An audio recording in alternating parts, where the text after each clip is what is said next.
that right? I think because my belly was bigger than the rest of me. Bigger than the rest of you.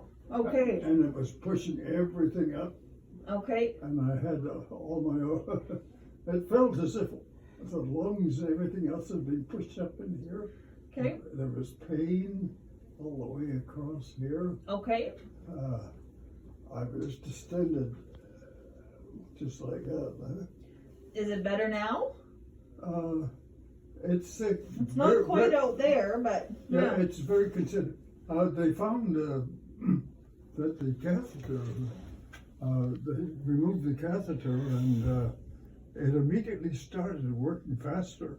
Okay. So there must have been some plugging in it. They can get blocked from time to time. Did they put another catheter in yet?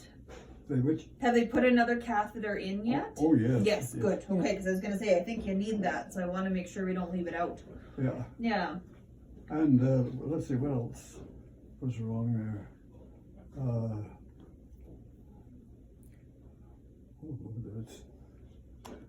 Yeah, just trouble breathing, Dad, and It was a urinary infection that they'd just 2 days before started a course of antibiotics. Yeah. he's had that And for about they 10 thought days. was what was causing my feeling of just, That certainly will make you feel bleh. Yeah. yeah. Yeah. So in terms of the belly, they did an x-ray just to make sure that you didn't have a bowel obstruction, because that's the scary thing that can cause you to look like you're 9 months pregnant. Yeah. No signs of a bowel obstruction. Oh, thank God. If things are better now that the catheter is in, it could just be that the bladder was a bit distended and pushing on things funny, so we'll just make sure that that catheter keeps moving and the bowels keep working. As far as the shortness of breath goes, there's a couple things. It looks like you might have a touch of pneumonia in the left lung, I believe that it is. Yeah. You also have a tiny little bit of fluid on the lung. I think that the fluid on the lung is because your heart rate has been going pretty quick in a rhythm called atrial fibrillation. Does that sound familiar? Mm-hmm. Yeah. So sometimes when the heart is going too quick for a long period of time, it just can't keep up with the fluid demands, and so it sort of leaks out into the lungs. So we're going to work on trying to get you breathing a little bit better from both the pneumonia, so you're going to be on some antibiotics.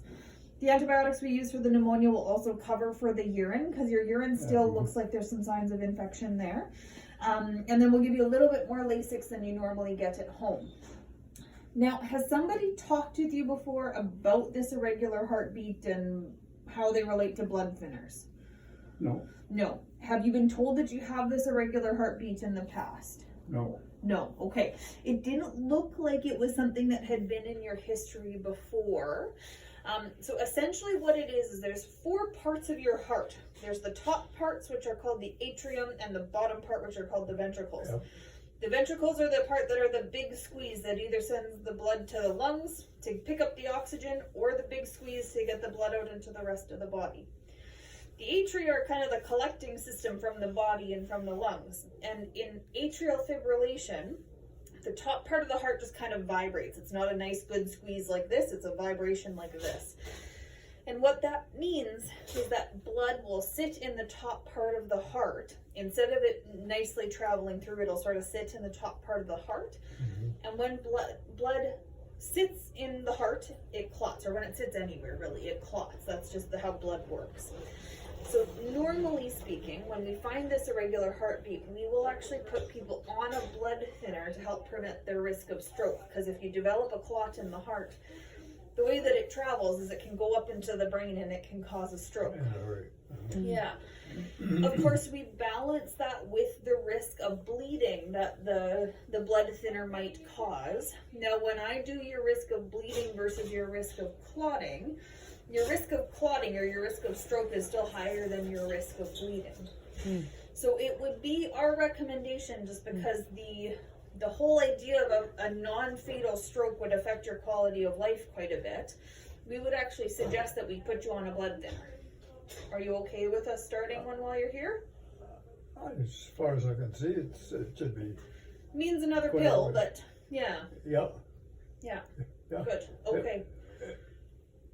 I've been in I won't say perfect good health, but since my legs were removed, I've been in excellent health. Yeah, I and mean, it doesn't look like you come into the hospital all that frequently or have many medical problems at all, which is No. pretty No. remarkable at 97 years old. Yep, yep. Yeah. Now, do you transfer in and out of your wheelchair on your own, or do you get help? Oh, yes. You do your transfer On by my yourself. own. Good. Yep. Okay.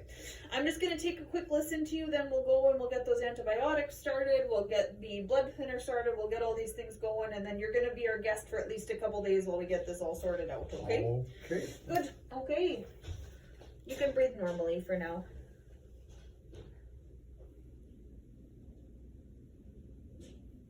Okay, can you lean forward for me?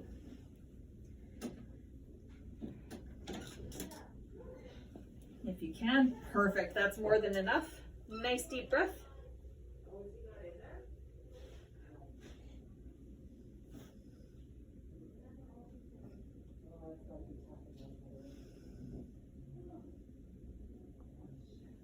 Okay, you can lean back to however you're most Yes, comfy there. I was just telling Kathy here that I do have the shortness of breath here. When I haven't slept for 48 hours at least here. Okay.